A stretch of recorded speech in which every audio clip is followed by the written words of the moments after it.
Bumiku Berkah.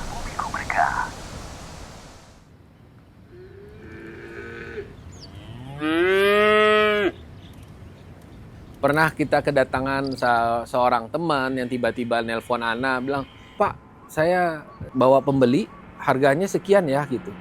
Terus Ana bilang, "Pak, maaf ya, Bapak nggak boleh menjual barang yang saya belum izinkan," gitu.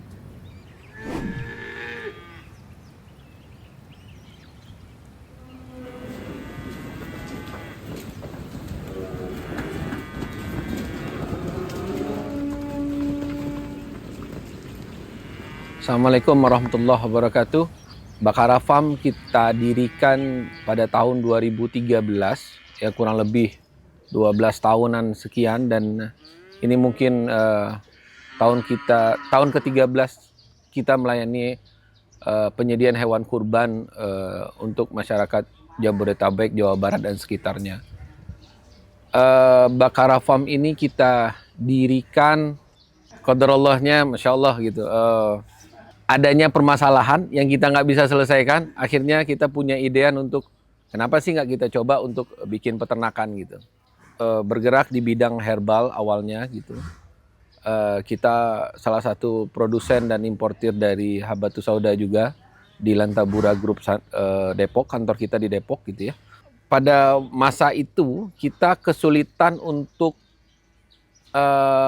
membuang atau ampas dari Habatus Sauda. Kita datangkan biji Habatus Saudanya ke Indonesia, kita proses, kita ekstraksi, kita ambil minyaknya.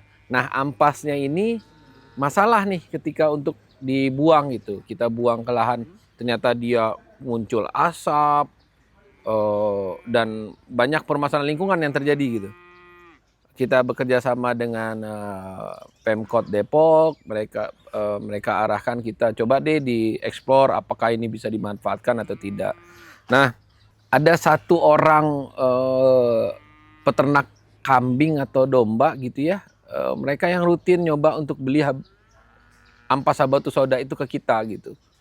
Nah, beride dari sana, kenapa sih nggak kita coba aja untuk kita bikin berikan ke hewan ternak untuk si ampas Habatus Saudanya. Nah, itulah cikal bakal adanya Bakara Farm ini gitu. Nah, alhamdulillahnya sampai hari ini ampas Habatus Sauda itu masih jadi bahan pakan, salah satu bahan pakan untuk pembuatan konsentrat di kandang kami gitu. Dalam 2013 sampai sekarang ini, Masya Allah banyak banget ilmu terkait dengan hewan ternak ini yang kita harus belajar gitu, kita harus adaptasi baik dari sisi muamalahnya, baik dari sisi pemeliharaannya, baik dari sisi terutama dari sisi bisnisnya juga gitu. Alhamdulillahnya Allah tetapkan kita di sini, kita dikelilingi kebun nanas, kita dikelilingi kebun teh, sehingga eh, baunya ini nggak sampai ke warga gitu. Ya mungkin sekali dua kali lah gitu ya, kalau ada angin baru ke bawah.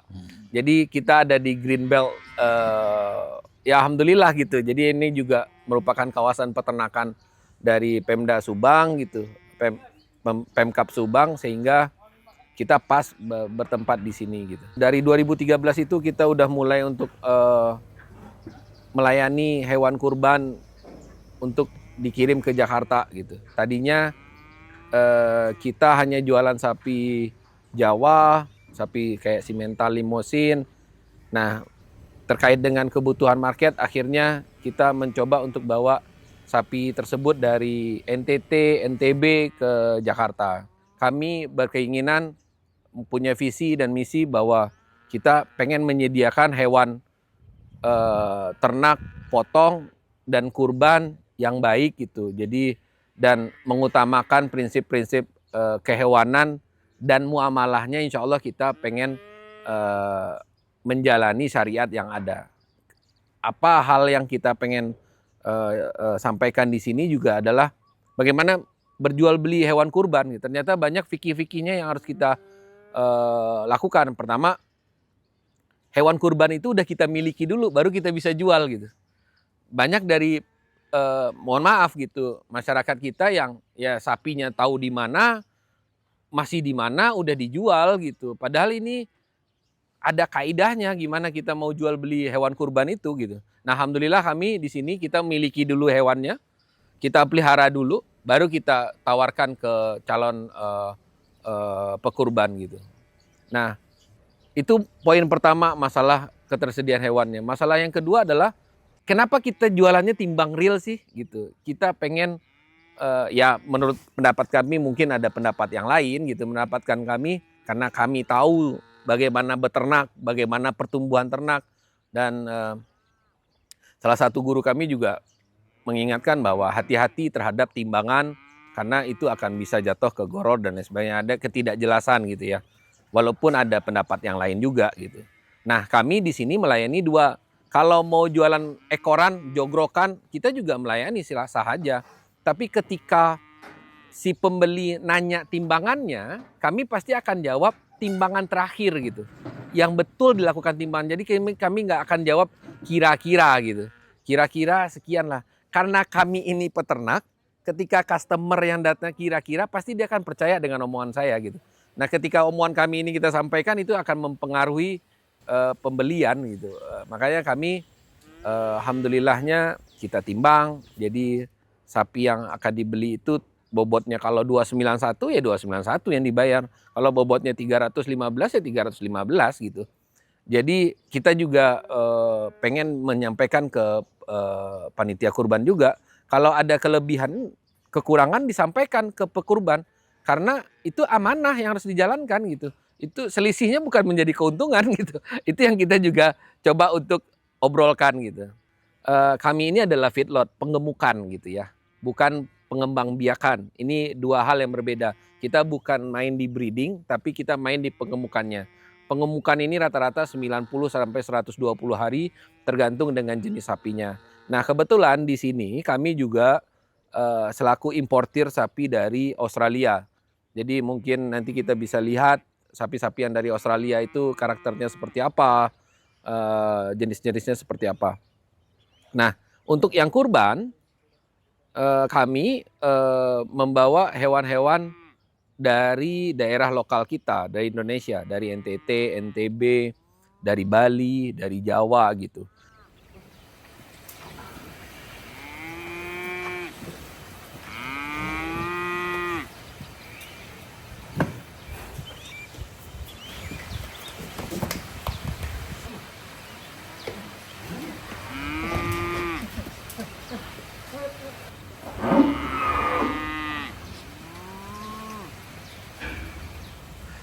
Semenjak tahun 2022, terutama tahun 2002 ya, sebelumnya kami tetap melakukan pengecekan rutin. Tadinya kita hanya kerjasama dengan dinas terkait untuk melakukan cross-check kesehatan sapi secara berkala gitu.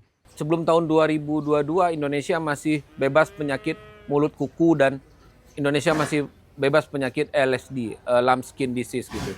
Nah, semenjak qadarallahnya semenjak tahun 2022, Indonesia dinyatakan sebagai endemik daerah terjangkit penyakit mulut kuku. Nah, semenjak tahun 2022 itu kita melakukan biosecurity total di kandang. Jadi setiap yang masuk di biosecurity dulu, di disinfektan mobilnya, orangnya kita semprot dan lain sebagainya. Terutama untuk wilayah kandang kita sangat selektif, dan kita juga sangat selektif terkait dengan membeli asalan sapi, daerah-daerah asal bakalan gitu. Selanjutnya setelah dari eksternalnya kita penerapan biosecurity yang standar, kami juga melakukan cek berkala dengan dokter hewan yang stay di kandang gitu. Alhamdulillah kita punya teman-teman dari UGM yang menjadi dokter hewan di Bakara Muda Perkasa ini. Kita harus mengakui bahwa kita ada di daerah kawasan desa yang mungkin masih jauh dari ilmu, dan alhamdulillah teman-teman yang kerja di semua orang-orang desa sini, tiap pekan kami dari kantor yang di Depok kita adakan kajian rutin mingguan, membahas kitab tauhid dan lain sebagainya. Sekarang ketika ada kajian di sana di Depok, kita langsung live-kan ke musola kita di sini. Jadi teman-teman yang di sini minimal sepekan sekali mereka belajar terkait dengan agama gitu. Selanjutnya kita nerapin sholat 5 waktunya di sini wajib. Itu hal-hal sederhana yang kita terapkan, dan yang paling penting ya jangan sampai meminta kepada selain Allah gitu di sini. Apapun hasilnya ya takdir qadarullah ma syafa'al, yang kita terapkan, yakinkan ke teman-teman, kita pelihara sapinya sebaik mungkin, kita beri pakan yang baik, kita jaga kesehatannya, hasilnya kita serahkan sama Allah gitu. Nah, itu yang kita terapkan di sini. Termasuk dengan bagaimana cara kita menjual sapinya keluar pun gitu. Menarik sedikit cerita ya, buat mungkin jadi manfaat ke bersama gitu ya. Pernah kita kedatangan seorang teman yang tiba-tiba nelpon Ana bilang, Pak, saya bawa pembeli, harganya sekian ya gitu. Terus Ana bilang, Pak, maaf ya, saya belum kenal dengan Bapak. Mungkin Bapak dapat nomor telepon saya dari siapa, saya nggak tahu. Tapi Bapak telepon saya, Bapak bawa customer, Bapak udah izin belum untuk menjualkan barang saya? Oh, harus gitu ya? Nah, Bapak kan saudara saya, semua muslim. Yang ini biarkan saya yang handle customernya, cuman nanti berapa rizik Bapak dari Allah, lewat saya berapa nantinya ya, jangan Bapak akadkan ke saya gitu. Karena Bapak nggak boleh menjual barang yang saya belum izinkan gitu. Jadi itu masih banyak kita temuin gitu. Nah, kita juga dalam prinsip muamalahnya coba kita sampaikan juga kepada teman-teman. Dulu orang ngelihat sapi itu cukup dengan giginya. Itu menandakan dia udah poel 2. Betul gitu ya. Benar umurnya. Tapi tidak semua juga sapi yang bobotnya udah 300-400 kilo itu dia sudah poel gitu. Bisa jadi dia belum poel, bisa jadi dia udah 2 tahun umurnya gitu. Jadi penetapan umur 2 tahun itu kalau kita meyakini bahwa pertama dengan poel, yang kedua kita meyakini kalau di daerah NTT terutama di Waingapu itu ada buku sapi namanya. Jadi itu sapi lahirnya kapan, itu ada semuanya. Kalau kita mau jeli membelinya, kita pasti akan tahu itu sapinya lahirnya tahun kapan dan lain sebagainya. Karena di setiap daerah Pemda terkait itu juga mereka sebenarnya udah menerapkan. Cuman terkadang kita pembeli abai terhadap hal itu. Sehingga kita juga, oh ini udah 2 tahun. Ya lagi-lagi jangan deh pakai asumsi gitu. Kita lihat aja datanya. Oh, kalau untuk memperkuat asumsi dengan poel ya nggak apa-apa gitu. Bahkan ada yang pernah Ana sampai langsung nanya sama Ustadz, kasus sapi buntutnya potong. Itu terjadi kan. Kadang buntutnya patah gitu. Tapi tidak menjijikkan gitu. Tidak luka yang menjijikkan. Ya kalau mungkin nilai kesempurnaannya berbeda, wallahu alam. Cuman syarat sah atau tidaknya untuk dijadikan hewan kurban, Ustadz sampaikan ke kita ya sah aja gitu. Menurut para panitia kurban, wah itu enggak sah dijadikan kurban. Kalau untuk sah atau tidaknya udah ada kriterianya. Sempurna atau tidaknya wallahu alam, itu penilaian masing-masing sudah gitu. Agama kita mudah, nggak susah kok. Banyak kejadian yang kita temuin terkait dengan penerapan syariah dalam muamalah hewan kurban, dalam pemeliharaan hewan, gitu, dalam orang yang bekerja atas hewan tersebut, gitu. Jadi ya menarik sih sebenarnya bisnis peternakan ini, apalagi peternakan itu daging ini kita Indonesia ini masih kekurangan untuk makan daging gitu. Jadi makanya sekarang ada program pemerintah makan siang gratis. Di situ ada protein yang harus dijaga untuk si anak-anak sekolah kita. Itu betul bahwa kita ini kekurangan makan zat besi gitu, makan daging gitu. Jadi ya menarik masih untuk bisnisnya gitu. Ya semenjak adanya wabah yang menjangkit ke Indonesia, cuman kan kita tetap harus ikhtiar ya. Kita ikhtiar dengan kita melakukan penerapan biosecurity yang ketat. Jadi setiap apapun aktivitas keluar masuk, kita pasti lakukan disinfektan.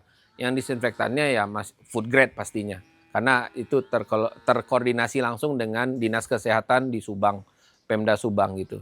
Dan hewan-hewan yang keluar di sini pun memenuhi aturan dari pemerintah terkait gitu, terkait dengan surat kesehatan hewan, random check dan lain sebagainya. Bahkan sekarang udah ada PCR dan lain sebagainya gitu. Karena adanya penyakit mulut kuku gitu. Nah, Untuk teman-teman yang dikerja di sini, kami juga melakukan hal yang sama. Ketika mereka datang, mereka harus steril, mereka didisinfektan, mereka sebisa mungkin tidak keluar masuk dengan gampang, dan mereka wajib memelihara hewan itu dengan hati gitu. Karena ini makhluk hidup ya, ciptaan Allah gitu, yang mereka ya, karena kita ngikat mereka, si pekerja yang di sini wajib menyediakan makannya. Karena kita sudah berani mengikat dia, masukin dia ke kandang gitu. Mau nggak mau kita harus menyediakan. Ini nggak boleh kekurangan minum, kekurangan air itu nggak boleh, kekurangan pakan nggak boleh, kekurangan jerami nggak boleh. Nah itu komitmen dari kami di sini gitu. Jadi insya Allah kita ikhtiar dengan baik, ya hasilnya kita serahkan sama Allah Azza wa Jalla. Jadi kami di sini dalam penjualannya menerapkan dua ya. Pertama, untuk sapi potong harian kita jual ke RPH terdekat. Sistem yang kami lakukan distribusi dari sini adalah sapinya kita timbang di sini, nanti biasanya para pembeli yang datang dari RPH tersebut yang menjemput, nimbang, bayar, jalan gitu. Jadi sapinya kita transaksinya di sini gitu. RPH yang kita tuju itu sudah masuk dalam audit SKAS-nya si Australia, karena itu untuk yang sapi potong, karena Australia menyaratkan itu. Nah kalau untuk sapi yang lokal, kita jualnya kalau sekarang momen kurban kita jualnya direct to customer banyaknya. Nah makin ke sini kami juga udah mulai edukasinya mudah-mudahan makin baik gitu ya, sehingga banyak yang customer yang direct to ke sini. Tapi bukan customernya yang biasa beli ke lapak ya, mereka yang tahu dari medsos, mereka yang tahu dari informasi dari mulut ke mulut. Bahkan banyak yang kami temukan customer kami yang dari Karawang, dari Depok, itu membeli hewan via telepon aja. Karena zaman sekarang udah canggih, udah bisa video call, udah bisa ada bukti video open kamera, jadi kelihatan semua udah. Jadi beli hewan kurban itu udah nggak sulit gitu. Jadi nggak harus ke lapak, telepon aja Bakara Farm, udah mau sapi yang mana, jelas udah gitu. Oh ragu, kami punya double security. Pertama ada eartag untuk penandaan sapinya.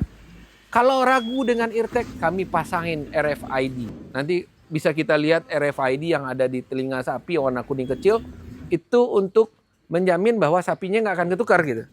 Jadi yang udah dipilih, tunggu tanggal timbangnya, bayar, udah tunggu sapinya sampai datang. Dan kami ngegaransi insya Allah, kalau ada apa-apa selama perjalanan, insya Allah itu akan menjadi tanggungan kami, masih menjadi tanggungan kami. Jadi kami akan ganti sapinya gitu.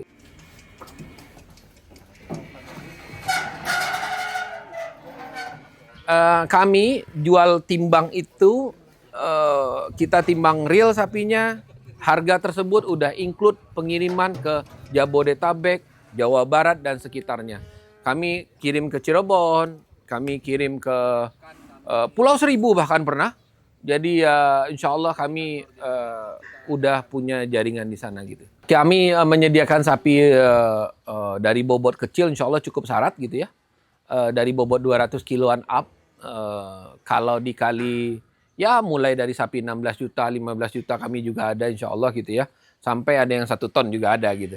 Jadi kita mau beli dengan cara jogrok ekoran hayu, mau beli dengan timbangan pun kami ready gitu. Jadi kami open untuk akad yang mana yang mau dipilih.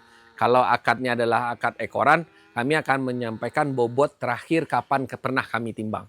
Kalau datanya belum ada kami timbang, ya wallahu alam, silahkan saksikan sendiri sapinya. Itu bentuknya bisa kita video call, kita ukur tingginya juga boleh. Tapi ya kalau ditanya bobotnya saya nggak berani jawab. Karena saya nggak tahu bobotnya pastinya dalam taksiran mata saya pasti akan salah gitu.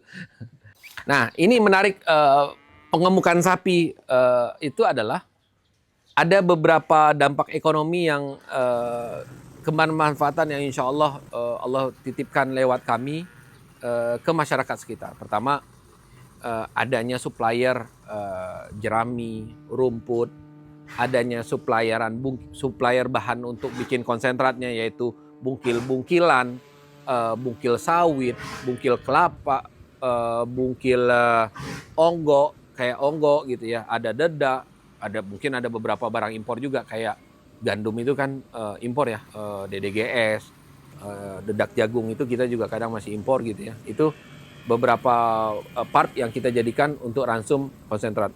Terus yang kemudian adanya karyawan yang otomatis ada yang dibutuhkan di kandang, ada yang dibutuhkan untuk bikin pakan, ada yang dibutuhkan untuk kebersihan kandang, ada yang dibutuhkan untuk di kantor, di office, manajemennya, ada yang kesehatan hewannya juga dibutuhkan dokternya gitu. Jadi ini kompleks gitu ya menurut kami. Nah, yang akan kami lakukan ke depannya adalah bagaimana kotorannya itu bisa bermanfaat juga. Yang sampai sekarang kami memang belum memanfaatkan.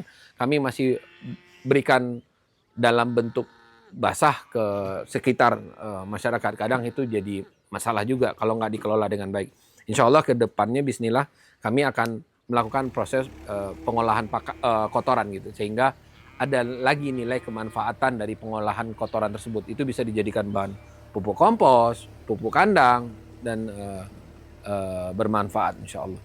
Yang kami lihat menjadi tantangan terdepannya adalah persaingan harga gitu ya pertama, terus shiftingnya kebutuhan masyarakat dari tadinya daging segar menjadi daging frozen. Nah itu kita harus akui bahwa berdasarkan data pun kita bisa baca ada shifting market dari frozen food sangat marak sekarang gitu ya. Nah itu jadi tantangan tersendiri. Cuman bagi kita ya solusinya kita mengukur nilai ekonomisnya bisnis ini, kapasitasnya di berapa. Kita juga nggak akan terburu-buru untuk menaikkan kapasitas dan lain sebagainya. Sehingga efisien biaya itu kita bisa dapatkan. Ketika kita bisa efisien di pakan, di biaya, dan maksimal di produktivitas, insya Allah harga kita bisa bersaing dengan market yang lain gitu. Nah, kami Bakara Farm juga masih punya cita-cita bagaimana kita bisa menghasilkan produk end to market yang kita pengen harapkan gitu ya. Karena zamannya disubsidi dari pasar becek, pasar modern, sekarang udah pasar online, apa aja daging pun udah dijual secara online sekarang. Nah, itu yang kita juga akan mencoba untuk mengikuti pasar yang terjadi, perubahan pasar yang terjadi sekarang. Karena sekarang ada produk yang ready to eat, ada yang ready to cook gitu. Jadi insya Allah kita akan ke arah sana ke depan insya Allah.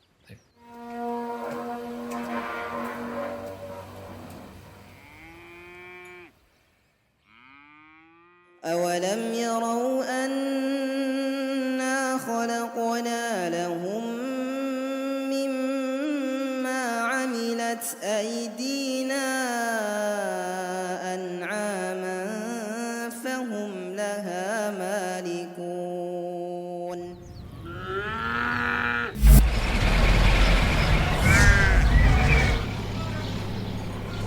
Bumiku Berkah